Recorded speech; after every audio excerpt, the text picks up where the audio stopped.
पुरी स्वर्गद्वार रे जघन्य हत्या शव दाह करने को आसी शव पलटि गले भद्रकर रंजन दास। सामान्य बचसारू आक्रमण पर रंजन को जीवन जाइछि। मृत रंजन एवं साथी माने संपर्कियों शेषकृत्य पर स्वर्गद्वार को आसीथिले। अस्थि नेबा पई पैडर आवश्यकता रहिथिबारु राति गोटाए बेले चैतन्य छक निकट को आसीथिले। सेठारे रंजन एवं अन्य साथी मानक मध्यरे बचसा होइथिला। एही समय सेही बाट देई जाउथुबा बालीसाहीर तन्मय महापात्र बुझासुझा करथिले। हेले रंजन एवं तांको सांग माने ओलोटी तन्मय को ऊपर आक्रमण करथिले। तन्मय को प्रति आक्रमण रे रंजन को जीवन जाइथिला। ते पुरी सी बीच थाना शव विवेचित पई पठाइबा सहित तन्मय को अटक रखी एबे पचरा उचरा करूछि।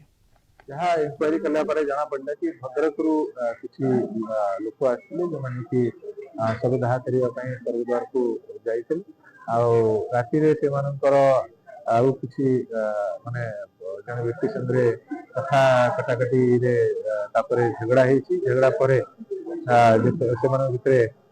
जिते बड़े फिजिकल असल्ट होती असल्ट पर जन व्यक्ति टोटाली इंजर होता मेडिकल को शिफ्ट करागला परंतु माने मृत्यु हो जाए संक्रांत जड़े व्यक्ति जी की असल्ट करथिला ताकू इमिडिएटली सी बीच पुलिस स्टेशन तरफ अरेस्ट कराई गोटे मामला रुजु करके ताकू आज कोर्ट को चलान कर। पिंटू साहू आम सहित जोड़ी होती आम पुरी प्रतिनिधि। पिंटू ए घटना रे केते जन को एबे अटक रखा जाइछि एवं कौन लाटेस्ट अपडेट ए घटना रे?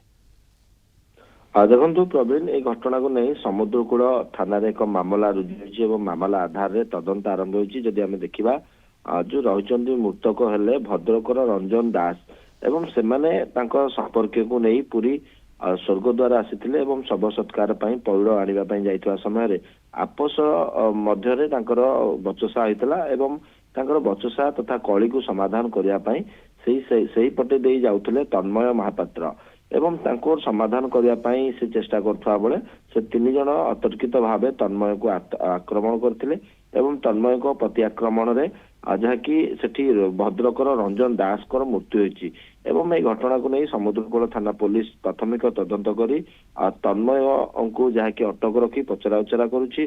घटना किभଳି भाबे घटिला किभଳି भाबे समस्त जो व्यक्ति मान थिले निशासक्त थिले ना सेमानकर कौन उद्देश्य रही कहीं मध्य बचसा है एवं जदि बचसा है निज निज भितर तबे समाधान करने को आसीथिबा व्यक्ति को कहीं आक्रमण कले एने एक प्रकार तदंत करा जाउछि।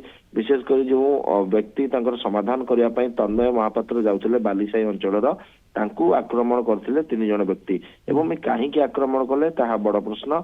विशेषकर तन्मय को आक्रमण रे जहाँकि भद्रकर रंजन दास को मृत्यु होइछि एवं किभଳି भाबे तांकर मृत्यु होला एवं तांकू जो आक्रमण करागला केउठु से मारणास्त्र आसिला ए तमाम दिगरे पुलिस वर्तमान तदंत करूछि। पूरी एसपी को हमें रात्रिकालीन सुरक्षा को नेकी मध्य अनेक प्रश्न उठिबो एवं एभली जदि रात्रिकालीन व्यवस्था भितर एते सुरक्षा व्यवस्थार कथा कुहा जाउथवा बेले ता भितर भी जनकर प्राण जदि चली जाउछि पुनी पुरी भली सहर रे ये तो समस्तंकर चिंता बढ़िबो। कहीं देखुं स्वर्गद्वार अंचल जनगहलीपूर्ण अंचल एवं राति गोटे कोण दुईटा तीन टा एमती राति तमाम लोक था विशेषकर से स्थान में लोकंर भिड़ रही हठात एभली आक्रमण एवं से जनक जीवन चलीजा पुलिस सेठी पुलिस उपस्थिति न रहा एक जहाँकि सेठी प्रश्नवाची सृष्टि करछि। कहीं आप देखुं पूरी बेलाभूमि संपूर्ण बेलाभूमि पुलिस मुतयन था किंतु रात्रि समय है मध्य रात्रि एते मात्रा रे पुलिस न था केवल पीसीआर वैन ही पेट्रोलिंग करता है एवं से समय पेट्रोलिंग पर भी जनकर जीवन चली जाउछि जन को हत्या करा जाउछि। आपन को धन्यवाद। सुरक्षा व्यवस्था को लेकिन अनेक प्रश्न उठी पारे जगार। पिंटू साहू आम सहित जोड़ी होते आम पूरी रिपोर्टर आमको अधिक सूचना ए संपर्क में दौले।